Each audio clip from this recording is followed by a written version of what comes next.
खबरों पे और खबरों में सबसे बड़ी बात यह है कि लोग ये पूछ रहे हैं और कई लोगों ने ये भी मुझे मैसेज करे कि यार इजराइल का इतना जबरदस्त कंट्रोल है, समुद्र पे कंट्रोल है, हवा पे कंट्रोल है, जमीन पे कंट्रोल है, हथियार लेकर कैसे आया यार? मेजर साहब कुछ तो स्टोरी होगी ना कि ये हथियार आए होंगे। अब आप हमसे कह रहे हैं कि साहब हजारों रॉकेट फेंक दिए। अब इजराइल की टेक्नोलॉजी मशहूर है, इजराइल का मोसाद जो उनकी खुफिया एजेंसी है वो मशहूर है। ये हथियार आए कैसे हमास के पास? तो दोस्तों इसके पीछे भी एक स्टोरी है और ये मैं स्टोरी आपको सुनाता हूं। आज का वीडियो बड़ा इंटरेस्टिंग होने वाला है, एंड तक देखिएगा। देखिए गाजा स्ट्रिप जो है ना इजराइल की, वो दो साइड से सराउंडेड है, ठीक है, और ये शेयर करती है इजिप्ट के साथ, मिस्र के साथ अपना बॉर्डर ये शेयर करती है। दूसरी चीज है जो वेस्टर्न एंड है, यानी कि इस तरफ का जो वेस्टर्न एंड है, वहां पे इजरायली नेवी जो है वो सिर्फ 12 नॉटिकल माइल्स तक मूवमेंट, नॉटिकल माइल्स अलग होते हैं थोड़े से, नॉर्मल मील अलग होते हैं, तो 12 नॉटिकल मील तक ये अलाउ करती है इजरायली नेवी। तो एक तरफ से इजिप्ट देख रहा है, एक तरफ से इजराइल देख रहा है दोस्तों। पहले तो चीज ये आप समझ लीजिए। ओके, दूसरी बात, ये जो आर्म्स के स्मगलर हैं, अब देखो ना, बात ये है कि स्मगलर का तो धंधा ही स्मगलिंग है। तो ऐसा नहीं है कि कोई फौजें आ रही हैं और ईरान की फौजें कर रही हैं, नहीं। ये जो स्मगलर हैं छोटे छोटे, ये एक हथियार यहां से, दो हथियार यहां से, थोड़ा एक नट बोल्ट यहां से, इस प्रकार की रोज वहां पे स्मगलिंग होती है। स्मगलिंग हर जगह होती है। स्मगलिंग इंडिया पाकिस्तान के बॉर्डर में नहीं होती, स्मगलिंग इंडिया नेपाल बॉर्डर में नहीं होती, स्मगलिंग इंडिया चाइना बॉर्डर में नहीं होती, स्मगलिंग मैक्सिको और अमेरिका के बॉर्डर में नहीं होती। वहां पर तो ह्यूमन स्मगलिंग होती है। वहां पे तो 100 की तादाद में रोज लोग पार करते हैं और वहां पे अमेरिका में सेटल डाउन हो जाते हैं। तो स्मगलिंग दोस्तों हर जगह होती है यार। कोई ये कहना कि साहब स्मगलिंग नहीं होती, वो होती है। आप कुछ कर लो, स्मगलर रास्ता अपना निकाल लेता है, तो वहां पे स्मगलिंग होती है। आ, अब देखिए, ये टनल एक तो बोट से, छोटी छोटी बोट से आ गए, ठीक है, जो रबड़ की बोटें होती है ना, डिंजीज बोलते हैं जिनको, रात को आए रबड़ की बोट से, धीरे से कट करके सामान डाला, वापस निकल गए। अब वो बोट्स इतनी छोटी छोटी होती हैं कि आप ये लगा लीजिए, सिंगल बेड होता है ना जिसपे सोते हैं, जो जैसे सिंगल, एक तो डबल बेड होता है, सिंगल बेड से छोटे, सिंगल बेड से छोटे। और आप जाओ वहां पे, आपने सामान नीचे बांध दिया प्लास्टिक के बैग्स में डाल के, और धीरे धीरे धीरे बोट आपकी अंधेरे में जा रही है, नीचे है। इजरायली नेवी आई, पकड़ा कौन है, खट से कैंची काटी, सामान नीचे डूब गया। कोई बात नहीं, जीपीएस लगा है, बाद में उठा लेंगे अगर उठा सकते हैं तो। लेकिन तब नहीं साहब, हम तो ऐसे जा रहे थे, यहाँ पे फिशिंग कर रहे थे, हम मछली मार रहे थे, खो गए थे। आप कोई भी स्टोरी सुना सकते हैं, है ना, लेकिन अगर उसके बाद कोई माल बरामद नहीं होता, आप उसको क्या करेंगे, कोर्ट से छूट जाएगा वो। तो यही पैंतरा स्मगलर्स अपनाते हैं। स्मगलर्स टनल्स का, सुरंगों का भी इस्तेमाल करते हैं दोस्तों। एक बहुत इंटरेस्टिंग टीवी सीरीज है, मैं आपने देखी भी होगी, मैं चाहता हूं आप लोग देखें। उसका सीजन 3 तक भी है, 1 2 3 आ चुका है, नेटफ्लिक्स पे है, फौदा है उसका नाम। तो ये जो टीवी सीरीज है ना फौदा, ये आपको दिखाएगा किस तरीके से गाजा में, वेस्ट बैंक में ये पूरा का पूरा मामला चलता है, इजराइल और ये हमास हिजबुल्लाह के बीच में किस तरीके से चलता है। और ये बड़ी ओरिजिनल सीरीज है दोस्तों। ये ओरिजिनल सीरीज इसलिए क्योंकि जिन्होंने बनाई है, जिन्होंने एक्टिंग करी है, वो एक्चुअली इजरायली आर्मी में थे और वो एक्चुअली ये काम करते थे। उन्होंने अपनी जीवनी के ऊपर थोड़ा बहुत मसाला वसाला ऐड करके बनाई है। बड़ी इंटरेस्टिंग और ओरिजिनल सीरीज है, ये जरूर देखिएगा। इसका नाम है फौदा। अब ये जो टनल हैं, ये टनल से आए हैं वेपन्स, जैसे फजर 3, फजर 5, M302 रॉकेट्स। ये ईरान और सीरिया से घूम के आए हैं गाजा टनल के थ्रू। यानी कि दोस्तों किलोमीटर भर लंबी सुरंगें जमीन के नीचे, 15-20 मीटर नीचे, ऊपर से गाड़ी चल रही है, ऊपर से रोड है, ऊपर किसी का घर बना हुआ है, किसी को नहीं पता, किसी को नहीं पता। खोद रहे हैं, कई सालों से खोद रहे हैं, और ऐसी कई 100 सुरंगें हैं। हमास वालों ने क्या करा है और वहां पे हिजबुल्लाह वालों ने क्या करा है दोस्तों, कि शहर के नीचे शहर बना दिया है। शहर के नीचे शहर कैसे? वो इस प्रकार से कि ऊपर नॉर्मल बाजार है, शॉपिंग मॉल है, स्कूल है, सब कुछ, और 15-20 मीटर नीचे, 30 मीटर नीचे एक सुरंग जा रही है। किसी को नहीं पता नीचे सुरंग है, सीक्रेट। वहां पे ये लोग जब छुप जाएंगे वहां पे या कुछ कर देंगे, तो इस प्रकार की चीजें ये लोग करते रहते हैं। तो कई सालों से ये लोग सुरंग बना रहे हैं। इजरायलियों ने कई सुरंगें तोड़ भी दी हैं, मार भी दिया सुरंगों के अंदर इनको, लेकिन इनकी सुरंगें इतनी ज्यादा बना रखी हैं, इससे स्मगलिंग भी होती है, लोगों की भी, जिसको कहते हैं ना, आवागमन चलता रहता है। इसके अलावा ये कह रहे हैं कि मीनवाइल 302 रॉकेट, या इसका नाम खैबर 1 भी है, ये ईरान ने बिल्ड करा है, और ये अनगाइडेड रॉकेट है। यानी कि it's like a Scud missile. जैसे स्कड मिसाइल ना, एक तो अनगाइडेड होता है कि आपने मतलब कि एक तो गाइडेड होता है कि आपने उसमें ग्रिड रेफरेंस फीड करी और वहीं पे जाके स्मार्ट बॉम्ब की तरह या एक स्मार्ट रॉकेट की तरह वहां पे जाके लैंड करा। ये वैसा नहीं है, ये डम है। मतलब ये जैसे दिवाली का रॉकेट बड़ा सा ले लो, अब वो जाएगा तो जहां पे गिरेगा मोटा मोटी गिर जाएगा वहां पे। यू कैन ब्रॉडली एस्टिमेट, आप ब्रॉडली आइडिया लगा सकते हैं कहां गिरेगा, लेकिन पक्के तौर पर आपको नहीं पता चलता दोस्तों। अब देखिए, ये जो है यूएस स्टेट डिपार्टमेंट 2021 में उसने बोला कि हमास को ट्रेनिंग, फंडिंग और वेपन्स ईरान से रिसीव होते हैं और 70% इनकी जो फंडिंग है हमास की, 70% ये ईरान से मिलती है। तो इसीलिए मैं बार बार कहता हूं कि यार देखो, जैसे मैंने ट्वीट भी करा था इसके मामले में और काफी लोगों ने अप्रिशिएट करा, काफी लोगों ने गाली गलौज भी चलती है ना ट्विटर पे। तो बात यह है कि लश्कर तैयबा, जैश ए मोहम्मद, ये पाकिस्तानी ग्रुप्स है ना दोस्तों, ये जो पाकिस्तानी ग्रुप्स हैं दोस्तों, ये क्या है कि ये आईएसआई के फ्रंट फेस है। आईएसआई पीछे काम करता है, ये ऑपरेशंस करते हैं आईएसआई के लिए। कल आईएसआई मना कर देगा हम तो जानते ही नहीं कौन है हाफिज सईद। यार क्या बच्चों वाली बात कर रहे हो, कौन हाफिज सईद, हमें तो नहीं पता। 26/11 किसने करा, हमें तो पता ही नहीं किसने करा है। यही करते हैं ना पाकिस्तानी। 1993 बॉम्ब ब्लास्ट दाऊद इब्राहिम के थ्रू करा, हमें तो पता ही नहीं, हमें कुछ नहीं पता भाई, हम तो बच्चे हैं, हमें तो कुछ पता ही नहीं। तो इस प्रकार से ईरान भी यही कहता है कि ठीक है हम सपोर्ट करते हैं, लेकिन हमने कोई हथियार वथियार नहीं दिए, कोई पैसा वैसा नहीं दिया इनको। अब ये लोग आके दहशतगर्दी करते हैं। मैं हमास और खासतौर से हिजबुल्लाह की बात कर रहा हूं। तो दोस्तों ये यूएस के स्टेट डिपार्टमेंट ने भी बोला कि 70% इनको जो फंडिंग मिलती है वो ईरान से मिलती है। अच्छा, अब इजरायलियों को, इजरायली एयरफोर्स को 2 सफलताएं मिली हैं, बड़ी सफलताएं। इसके बारे में मैं आपको बताना चाहता हूं। पहली बड़ी सफलता जो उनको मिली है, इन्होंने minister of economy of Hamas, Hamas के एक मिनिस्टर ऑफ इकोनॉमी था जिसका नाम था जवाद अबू शमाला, उसको निपटा दिया। ठीक है ना, जवाद अबू शमाला, शमाला का कर दिया धमाला, ही इज गॉन। ठीक है, चले गए, अच्छे, गया ऑफ, इसको मार दिया। और ये फंड इकट्ठा करता था, पैसे, शमाला का काम था कि फंड इकट्ठा करता था। बम मारा, शमाला ऑफ हो गया।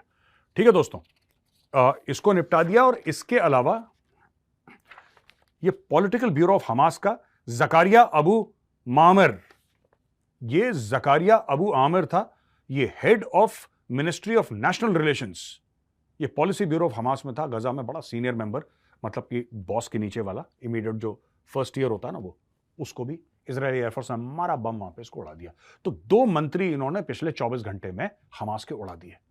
अब ये क्या कर रहे हैं इजरायली, ये हमास की लीडरशिप को टारगेट कर रहे हैं दोस्तों। They are directly targeting leadership of Hamas. ये जो अबू मामर है जिसको मारा, ये कहते हैं क्लोज एसोसिएट ऑफ याह्या सिनवर, और इजराइल की सोवरेनिटी, इजराइल के खिलाफ लोगों को भड़काना, उसके लिए पैसे इकट्ठा करना, और इजरायलियों को, जो शहरी हैं इजराइल के, जो सिटीजन्स हैं, नागरिक हैं, उनका जीवन खतरे में डालना, ये इसके ऊपर चार्ज लगा। कोई कोर्ट नहीं, कोई जज नहीं, कुछ नहीं, मारी मिसाइल, निपटा दिया उसको, कहानी खत्म। I love you Israel, I love you, काम ऐसे ही होना चाहिए। ठीक है ना। अच्छा जी, गाजा के बॉर्डर एरिया हमास से इजराइल ने वापस रिकैप्चर कर लिया। जो बॉर्डर एरिया थे गाजा के, वो इजराइल ने ले लिए हैं, और अभी तक 3000 लोग, दोनों तरफ के 3000 लोग मर चुके हैं। बेंजामिन नेतन्याहू ने बोला है कि इजराइल की जो मिलिट्री कैंपेन है, ये सिर्फ एक शुरुआत है। जो अभी तक हुआ है, 3000 लोग मरे हैं अभी दोनों तरफ। बेंजामिन नेतन्याहू जो प्राइम मिनिस्टर इजराइल के, उन्होंने बोला है कि महज एक शुरुआत है, छोटी सी शुरुआत है, ये लड़ाई बहुत लंबी चलेगी। इस बार मैं बता रहा हूं आपको, मैंने कल भी ये बात बोली थी दोस्तों, मैंने इजरायलियों से बात करी है। ठीक है ना, मेरे दोस्त हैं, जाहिर सी बात है, भाई हैं अपने, मैंने उनसे बात करी। उनकी ना आंखों में खून चढ़ा हुआ है इस वक्त, उनकी आंखों में खून चढ़ा हुआ है इस वक्त। वो उनका वही हो गया है जो अमेरिका का 9/11 के बाद मूड था ना। अमेरिका ने, याद है, परवेज मुशर्रफ था पाकिस्तान का प्रेसिडेंट उस वक्त, परवेज मुशर्रफ को फोन करके बोला था, I think secretary of state ने या किसी ने फोन करा था, और उसको बोला था कि you are either with us or against अस, या तो तुम हमारे साथ हो या हमारे खिलाफ हो, और अगर तुम हमारे खिलाफ हो तो हम तुम्हें स्टोन एज यानी कि पत्थर के युग में भेज देंगे। अमेरिका ने बोला पाकिस्तान को कि 2 मिनट लगेंगे, पत्थर के युग में चले जाओगे, ये बिल्डिंग सड़कें वड़कें बना रखी है ना, सब मलबा बन जाएगा, 2 मिनट में मलबा बन जाएगा। बोलो हाँ। परवेज मुशर्रफ ने बोला जी हाँ, जी हुजूर, जी हाँ। इतनी जोर से कई बार जी बोल दिया उसने। ठीक है ना। तो यही मूड में इजराइल है। अब इजराइल ठोक रहा है, और पकड़ के, मतलब ये जितने भी मंत्री से लेकर संतरी हमास के, क्या मंत्री क्या संतरी, सब निपट रहे हैं। ठीक है दोस्तों, ये देखिए, गाजा वालों ने बोला है कि हमारे 765 लोग मारे गए हैं, ऐसा गाजा के ऑफिशियल फिगर्स हैं। इजराइल की जो डेथ काउंट है वो 900 से ऊपर है। टोटल जो हैं वो 3000 लोग पूरे के पूरे, अगर हम मिलाएंगे तो वो मारे गए हैं। दोस्तों, हमास के जो लोग थे उन्होंने बीरी, एक किबुट्स है, किबुट्स यानी कि एक सेटलमेंट, गांव तो नहीं बट एक सेटलमेंट मान लीजिए, तो उधर उन्होंने एक दिन में 100 लोग मार दिए। आप समझ लीजिए एक गांव के, एक छोटे से गांव के, और इजराइल की वैसे भी कोई पॉपुलेशन नहीं है ज्यादा, उसके एक दिन में 100 लोग मार दिए उन्होंने, जिसमें शामिल छोटे छोटे बच्चे, बेबीज, जो टॉडलर्स होते हैं ना, 6 महीने के, साल के, जो चल नहीं सकते पैदल, जो चल नहीं सकते मतलब जो क्रॉल करते हैं बच्चे, छोटे छोटे बच्चे, छातियों पर गोली मारी है उन्होंने, हमास ने, जिसके लिए भारत के कुछ फिल्म स्टार और जिसके लिए बड़े बड़े लेफ्ट लिबरल वोक जिनको कहते हैं ना, वो कहते हैं वी स्टैंड विद हमास। ये है हमास का असली चेहरा। मैं तो चाह रहा हूं, मैंने बोला ये जो नासूर है ना गाजा, इसको निपटाओ, इसको पूरे को Israel should take over this entire place, take over करो उसको पूरा। लोग कहते हैं इजराइल ने इनकी जमीन छीन ली, तुमने अटैक क्यों करा बे? तुमने पहले 6 डे वॉर लॉन्च करा, जूते पड़े तुम्हें, इजराइल ने तुम्हारी जमीन ले ली। फिर तुमने 1973 में योम किपुर वॉर लॉन्च करा, फिर जूते मारे तुम्हें, फिर तुम्हारी जमीन घेर ली, फिर रो क्यों रहे हो यार? अब तुमने दोबारा अटैक करा, फिर तुम्हारी जमीन घेर लेगा, फिर तुम रोगे, विक्टिम कार्ड प्ले करोगे। तुम इजराइल को अटैक करते क्यों हो जब तुम्हें पता है कि तुम्हारी किस्मत में जूते लिखे हैं? हमास, हिजबुल्ला, फलाना, रसगुल्ला, ये सब नाम रखने का क्या मतलब है जब तुम्हें हारना है, जलील होना है, बेइज्जत होना है, तो हिजबुल्ला रखो या रसगुल्ला, उससे क्या फर्क पड़ रहा किसी को? पढ़ दे तुम्हें जूते एंड में, ठीक है? जब इजराइल बना था तब इजराइल ने थोड़ा ना ये छीना झपटी मचाई थी कि मैं इसकी जमीन ले लूं, उसकी नहीं। आप लोगों ने अटैक कर करके, अरब स्टेट्स ने अटैक कर करके, उसमें इजिप्ट भी शामिल था, उसमें सीरिया भी शामिल था, उसमें जॉर्डन भी शामिल था, इन्होंने 4-5 लोगों ने मिलकर एक साथ इजराइल को अटैक करा, एक साथ, कि यहूदियों को मार दो। और मैं एक और चीज आपको बताता हूं, ये सब झूठ बोलते हैं 2 स्टेट सोल्यूशन। ये जो भी बोल रहे हैं ना 2 स्टेट सोल्यूशन, कोई भी बोले, इंडियन हो कोई भी हो, ये सब झूठ बोल रहे हैं। ये Palestinians have a right to live, this is all fake news. और अब मैं आपको एक्सपोज करता हूं क्यों ये फेक न्यूज है। आप कभी 2 स्टेट सोल्यूशन देखना, ये कह रहे हैं ठीक है पैलेस्टीन को यहां पे होगा, इजराइल यहां पे होगा। इजराइल ने कब मना करा? इजराइल ने बोला ठीक है बैठो कुर्सी पे, हम बात कर लेते हैं। मैं आपको बताता हूं असली प्रॉब्लम क्या है पैलेस्टीनियंस में, राइट? जो हमास वाले हैं और वहां पे लेबनान में जो हिजबुल्लाह वाले हैं, वो चाहते, देखो इट इज नॉट दैट कि सब लोग चाहते हैं और इजराइल नहीं चाहता, ऐसी बात नहीं। इजराइल भी चाहता है। इजराइल ये नहीं चाहता कि पैलेस्टीन पे वो कब्जा कर ले। इजराइल कहता है कि हमें शांति से रहना है तो तुम शांति से रहो। बट इजराइल की एक आदत है, तुम ईंट मारोगे ना तो पत्थर नहीं मारेगा, वो पहाड़ फेंक के मारता है फिर। तो उसके लिए प्रिपेयर्ड रहना। हमास और हिजबुल्लाह क्या चाहते हैं? हमास कंट्रोल करता है भाई, हमास के फाइटर्स हैं। ये कोई भी अपना ये आप ये देख लीजिए, जो भी प्रेसिडेंट अपने आप को बोलता है पैलेस्टीन का, जो भी, इनकी औकात क्या है हमास के सामने? हमास के पास तो हजारों फाइटर्स हैं, हाथ में AK-47 लेके, रॉकेट लॉन्चर लेके और मिसाइल लेके घूम रहे हैं ये लोग अपनी गाड़ियों में लगा के। इनके सामने कौन मुंह खोलता है? ये लोग कंट्रोल करते हैं। हमास नहीं चाहता, हिजबुल्लाह नहीं चाहता कि इजराइल एग्जिस्ट करे। दोस्तों ये आपको बात समझनी पड़ेगी, ये लोग नहीं चाहते इजराइल एग्जिस्ट करे। ये 2 स्टेट, फू स्टेट, ये सब झूठ है, ये सब फ्रॉड है, ये सब 420 है। वो चाहते ही नहीं कि इजराइल एग्जिस्ट करे यार। 2 स्टेट तो तब होगा ना, इजराइल ये बोलेगा ठीक है इजराइल जहां पे वो इजराइल है, पैलेस्टीन जहां पे पैलेस्टीन, तुम अपना ध्यान रखो, हम अपना ध्यान रखते हैं, thank you very much.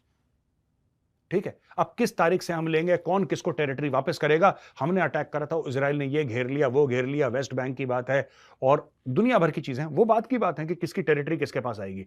Fact of the matter is Hezbollah नहीं चाहता कि उस जमीन पे यहूदी रहें।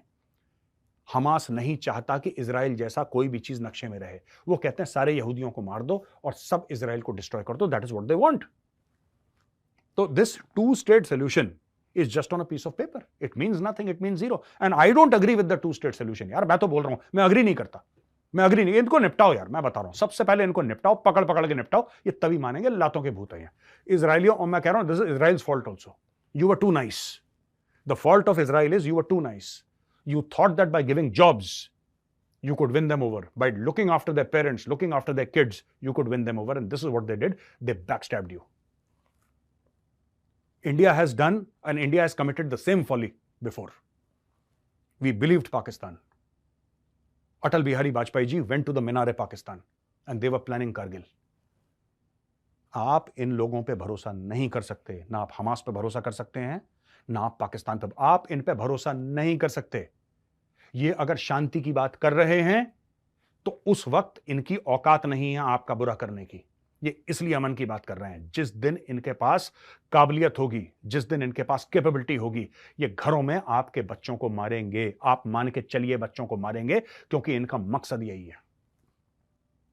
जब तक आप इनको ठोकते रहेंगे, ये आपके चरणों में पड़े रहेंगे, आपके पैरों पे पड़े रहेंगे। ये इनकी सच्चाई है। इसलिए मैं कह रहा हूं, हमास चुपचाप बैठी है, सब लोग चुपचाप बैठे हैं, सब बढ़िया चल रहा है, ठोको इनके घर में जाके। मैं तो पाकिस्तानियों के लिए यही कहता हूं।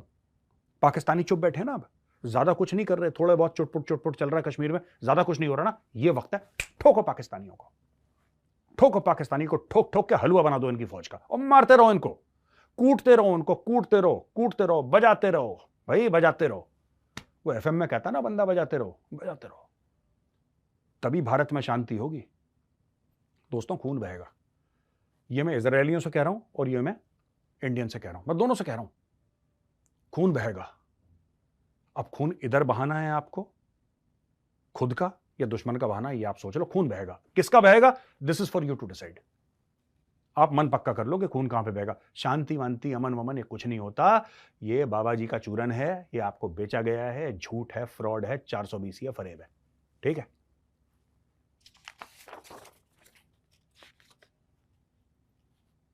प्रधानमंत्री मोदी जी की 2 बार बात हो चुकी है बेंजामिन नेतन्याहू से। उन्होंने बोला है कि हम खड़े हुए हैं बिल्कुल मजबूती के साथ इजराइल के साथ। और मैं तो ये भी कहता हूं कि भारत को मैं फिर रिएटरेट करता हूं, प्रधानमंत्री मोदी जी से मेरी प्रार्थना है सर, मेरी हाथ जोड़ के आपसे विनती है, ब्रह्मोस मिसाइल भिजवाइए टेल अवीव सर, फौरन 50-100 ब्रह्मोस मिसाइल। इस वक्त इजराइल को हमारी जरूरत है सर। इंडिया वोटेड अगेंस्ट, मैं आपको बताना चाहता हूं, जब इजराइल बना था ना, तो यूनाइटेड नेशंस में वोटिंग हुई थी। उस जमाने में भारत आजाद हो चुका था। आपको पता है भारत ने क्या वोट दिया था? भारत ने यह वोट दिया था कि इजराइल बनना ही नहीं चाहिए। Thank you very much. Bharat ने यह वोट दिया था कि इजराइल बनना ही नहीं चाहिए। India voted against the creation of Israel, and that was India's biggest mistake, the biggest blunder that India has committed just to make some people happy. India voted against Israel. यह सच आपको पता होना चाहिए दोस्तों। पर आपको पता है, जब 1971 में हमें जरूरत थी और हम इजराइल को मानते नहीं थे, सबके सामने चुप चुप करके बात करते थे, हम चुप चुप करके, कि जैसे कोई हम गलत काम, अवैध काम कर रहे होंगे। ठीक है, खुसुर फुसुर करके इजराइल से बात कर रहे हैं। हमारी इतनी हिम्मत नहीं हुई कि हम उनको बोलें कि आप हमारे भाई हो, हम आपको रिकॉग्नाइज करते हैं, आप हमें रिकॉग्नाइज करो, हमारा एम्बेसी आपके यहां, आपका एम्बेसी, हमारा एम्बेसी होना चाहिए टेल अवीव में, या मैं तो कह रहा हूं जेरूसलम में खोलो ना, क्या दिक्कत है? क्यों टेल अवीव में खोल रखा है? What is Tel Aviv? Nothing. You should have our embassy in Jerusalem and they should have their embassy, they have their embassy in New Delhi. We traditionally have not stood with Israel. And I feel guilty every time I read history. I feel guilty every time because we have not stood with the Jews.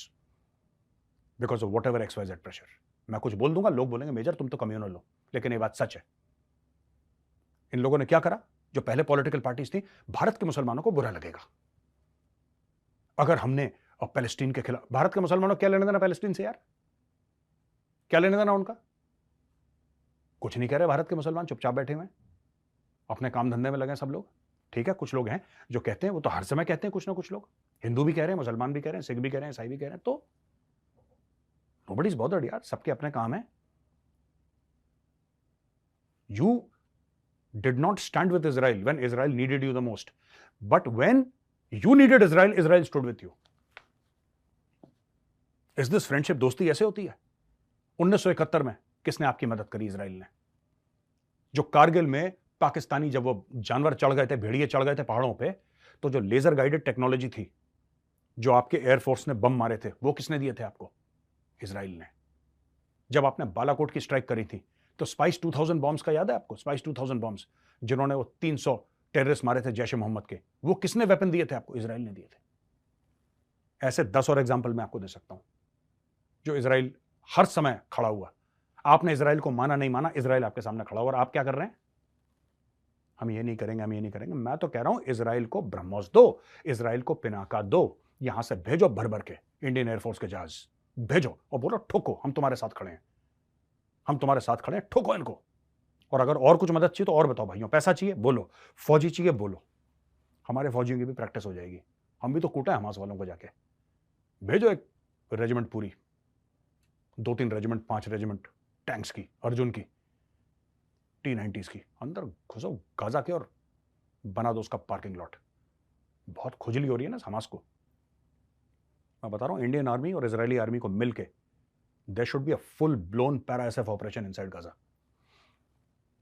तब इनको पता लगेगा जब मौत sir पे नाचती है क्या होता है। ये छोटे छोटे 3-3 साल के बच्चों के छातियों पे गोली मारी इन लोगों ने। ये मेरा जो गुस्सा है आज क्यों है, ये 3 साल के छोटे बच्चे के छाती पे गोली मारी है, जिंदा जला दिया बच्चे को। और जो हमारे left fighting for freedom Palestine, थूकते हैं हम ऐसे फ्रीडम पे, ठीक है ना।